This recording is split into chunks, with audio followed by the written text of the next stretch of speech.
Now this is a day I've been looking forward to for months because Time Team have come to Mapperton.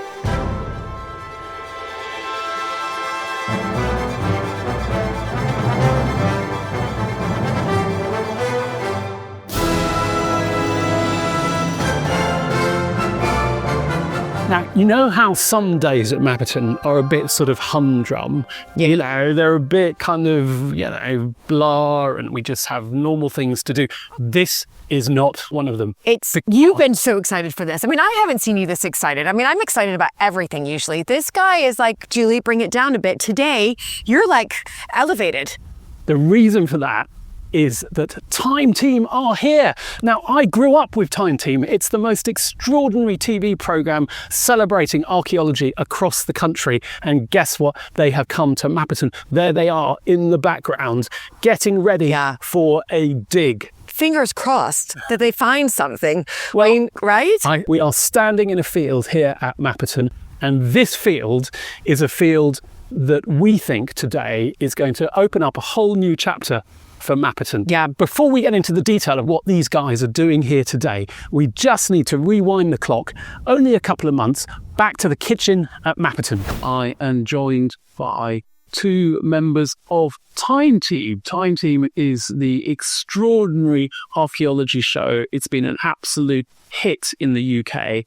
It's now on YouTube, and I'm delighted to have Derek Bittman and Lawrence Shaw here because we're looking at some Mapperton archaeology, which is a bit like treasure hunting. I'm excited to see what you got there. You're excited? Good God. Excellent. So I brought them here today because, as only one or two people at Mapperton know, we've made some exciting discoveries over the years, and there's a particular field on a particular part of the estate. We're not going to give away coordinates just yet. Where we found some interesting objects. Yeah. I mean, you guys must get excited at the start of things like this. It's the best bit for the aids, that moment of discovery where you kind of go from a vague idea of where something is to actually maybe seeing a footprint or a floor plan and actually start to identify things. It's really exciting. As you said, that discovery of a new site, and from what we've seen, what the images you sent us in advance, I think there's potential for a pretty extraordinary thing to be devoured. So this is a bag of goodies. It's obviously got things like fossils. Over 2 million years. If you still say right, well, then we get into sort of slightly more interesting things potentially. The maker like bats. No, it's healthy. What's your first take on that, Derek? I know I put an idea. Well, that's a Roman tegula. There's a root tile from building, very characteristic. The Romans used a system called tegula and imbrex, where you have a flat roof tile like this with two flanged sides, and you'd have a curved piece. It's got Hamden-Grood, isn't it? Very much like Hamden-Grood, and that is a chunky piece. It's fair to say that didn't get there by accident. It didn't get to this field by accident. How was it found? Well, to tell the story of how we found these extraordinary tiles, we have to wind back the clock about 25 years. One of the tenant farmers on the estate was ploughing the field and felt something rather hard, went back to see what it was, and lo and behold, one of these tiles appeared. Now, in those days, we weren't very keen to share this story, not least because the worry was his field would be dug up by lots of archaeologists. And we finally now decided that we are ready to tell the world that we have these tiles and, of course, invite Time Team to investigate. I've got some more bits. Or around that one.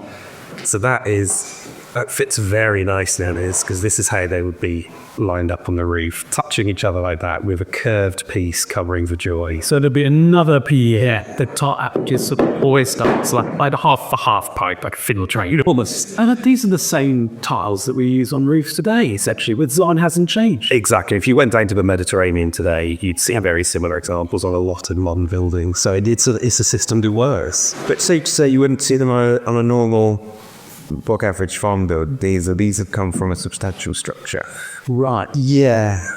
But when we think of Roman buildings, we always have the image of a villa, but I suspect the vast majority of the population was still living in thatched structures, smaller structures, more ephemeral structures. When you get tiles on things, it tends to be more significant. Right. So all of this is hinting that there might be exciting things to be found in their hills, especially what you got in your hand, because that's so. So what is this, Dan? It's interesting. It's kind of scored in places. So that is another example of a very different type of roofing, again used by the Romans. They always look like fish scales. So again, very similar to roof tiles today. You would have a series of these overlapping with nails here up in the top, holding them in place. That's possibly that. He's not possibly that much there. Yeah, that's exactly where it would be. He's kind of come to a little curve up here. And it suggests, again, a very substantial roof. But interestingly, either a different phase or a different part of the building. So something complex going on just between these three arteries. And that's locally, so this is limestone, which is the local geology around. Yeah, is that right? And so this is the sort of thing you might expect to see in a more standard structure, perhaps, because it's the local materials. It looks magnetically enhanced deposits, so you might go and ditch full of material, or you might have lots and lots of veggie silos. And when you compare the magnetic response to that, to this, these will show up. This will look very similar to the underlying geology. So indeed, it's a really good find, because what we might see is a big Christmas light popping up in the results and perhaps of the more baked material. Right, we've come out on this blustery day, and we are now looking at the critical piece of equipment being put together. Derek and Lawrence, what is this? It looks like some extraordinary contraption that, I don't know, it's got wheels, it's got poles. What's going on? Extraordinary contraption is probably the best way to describe it, to be honest. So this is our magnetometer card, and this is essentially a whole bunch of carbon fibre, because we need it to be magnetically inert when we're out on fields. And this is the main frame, and Evan will be over here pushing it along with a little laptop and GPS here, showing him where he is. And then on this end, the business end, once they finish putting it together, there'll be a series of probes which detect various changes in the Earth's magnetic field. Right. Can tell us what's going on under the ground. Right. And so this just gets dragged along, and it's able to kind of look into the ground and get a sense of what's underneath. How far does it go? So it'll go down about 1 metre, roughly. So just a sweet spot for just under the play soil where the archaeology should be beginning. And what this particular bit of kit picks up is magnetism. So if something's been heated in the past, things like roof tile, for example, highly magnetic, buried ditches, sometimes even foundations may show up, and it'll produce a map of that, a top-down map of whatever's underground. So we were just looking at the roof tiles in the kitchen.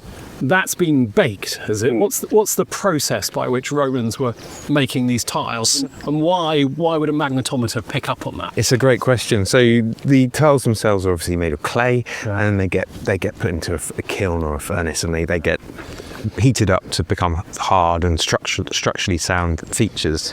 The things we were looking at in the kitchen look to be linked maybe to a hypercourse or maybe flue tiles. So the idea of a hypercourse is heated floors, effectively. Heated floors. Yeah. The Romans had heated floors. I remember getting heated floors in a flat once and thinking it was the height of modern technology. No, this goes back thousands of years. Yeah, that's it. This is really just the start of what we can do. So if we can pin down the location, we can come back with more specific techniques like ground penetrating radar and start to really map out the plan of the site. Right, so that's really interesting. So it sounds as though this is a multi-stage process. This is the first kind of wider, more generic scan to see if we can find this splodge. Once we've identified a splodge, which would be a big win for today, then we will come back and we'll look more precisely using other tools. Exactly, and you never know, we might be lucky. It might just be, so there are cases where we've got beautiful plans come out with magnetometry, so we just have to keep our fingers crossed. Well, it took a couple of months, but I was so pleased when Derek and Lawrence got in touch to say that they had the results from the magnetometer and they were ready to share them with me. It couldn't be more exciting. So you actually want to come to the estate and do a dig? Right, I'm back up here with Derek and Lawrence, and you guys came out to Mapperton with that extraordinary piece of kit in a howling wind and rain, and you had a magnificent time going across the land, scanning, surveying, etc.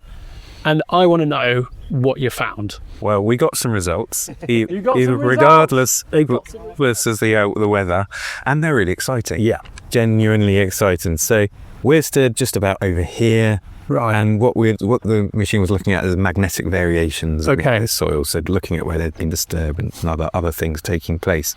And where your farmer found their roof tiles Yeah, which was sort of in the middle of the field-ish. is right in the middle of a very, very highly magnetic area. My goodness, that looks like something. That's it. Well, you're absolutely right. It does look I'm like... not going to say what I think it says, but I'll let you guys tell me. Well, I think you're absolutely right. It does look like something. It's not just a big blob. We've got structure to this anomaly with a bit of an L shape coming in here. And I think we're pretty comfortably leaning towards the idea that you've got a Roman structure here of some kind. A Roman structure at Mapperton. This could change the game for us, put us on the map in ways we've never been before. And that is an absolutely extraordinary possibility. Do you really mean it? Are you really excited that we might actually have a Roman structure? I think in this data there's enough to certainly hint at it, but there's lots of things we can do to confirm it. But I think it's not just the data alone, is it? Because we've got the tiles. There's two types of tile, which demonstrates that there's some form of building going on here. It's not necessarily tile making, maybe, because why would there be two different kinds of tiles? So there are other interesting things going on in the data as well, but in terms of a central target where the tiles were found, with regards to the shape that we've got, there's a high probability here that we're looking at a Roman builder. I'm going to say 2 Roman buildings. Well, or at least a Roman building in parts. Why don't you go for 3? Because why would you have 2 different types of roofing on a single structure? Right. Yeah. But can I just say something else? This looks remarkably like a straight line and another straight line, perpendicular, which makes me think that's the outline of a wall or a foundation. I think you're absolutely right. I think we've got possibly, whether it's 2 buildings or 1 building, we often, if we want to get really excited with ourselves before we've dug anything, you get aisled villas which get extended. You just use the V word. We use the V word. Oh my goodness. TZC. But you get these L-shaped or elaborate extended villas that start off as a single building and have appendages put onto them. So perhaps we're looking at something like that. Perhaps it's 2 separate buildings. Wow. And there's a splodge over here, which could be another building. Yeah, that's really Is that your second building? Possibly. I look at this data, and the thing with magnetometry is it shows variation in magnetics. So things like burning, things like ditches and pits show up really well. Concentrations of tile will show up really well, but it won't necessarily show up stone-built foundations very well. So there's every chance that these are trenches where foundations have been robbed out, and there's a lot more here that we're just not seeing. Sorry, I was going to say, but with regards to that highly magnetic blob, I mean, that is interesting in its own right, and it's worth investigating that further as well, because it could be something modern. It could be a lump of farm material that's been lost in the ground, or it could be an area that there's been a lot of intensive burning going on. So is there industry taking place, or is it a functional building linked to our functional building? What do you want that to be? Outdoor sauna. Saunas are all the rage today, and they were back then, weren't they? Exactly, yeah. So that's, he's used the BH words as well. Now, we've never had Time Team come to Mapperton before, so this is all new for us, and everybody's about to turn up and arrive. Who have you got coming? What's the setup? So we're treating this as something called X-Crew, which is when we bring a targeted crew of archaeologists. So we'll have 4 diggers, 5 diggers, excavating small targeted trenches, trying to identify bits of this structure, see what those lines represent. We've also brought the geophysics team back to do something called ground penetrating radar, which is a very different approach to magnetometry in that it goes up and down in lines in much the same way as we saw with the magnetometry, but every one of those lines produces a vertical profile through the ground. So not only do you get a map, you get depths. Right. So you can create a kind of 3D image of the ground beneath our feet. And it is very good under the right conditions, and I'm going to caveat it there, it's very good under the right conditions at finding stone-built structures. Right. So if my hypothesis, my theory is right, that we're only seeing hints of the structure here, we may well be able to see some other walls and other features around it. And that will tell you where to dig and how to do it all. Well, this is just unbelievably exciting for Mapperton. I can see that it's exciting for you guys as well. And, we are on a treasure hunt, and it's just got all of the right clues so far, hasn't it? And you will have to stay watching Mapperton Live and indeed Time Team to find out exactly what happens here. Because as of this moment, we've got some fabulous indicators, but we haven't seen anything under the ground. It's all to play for.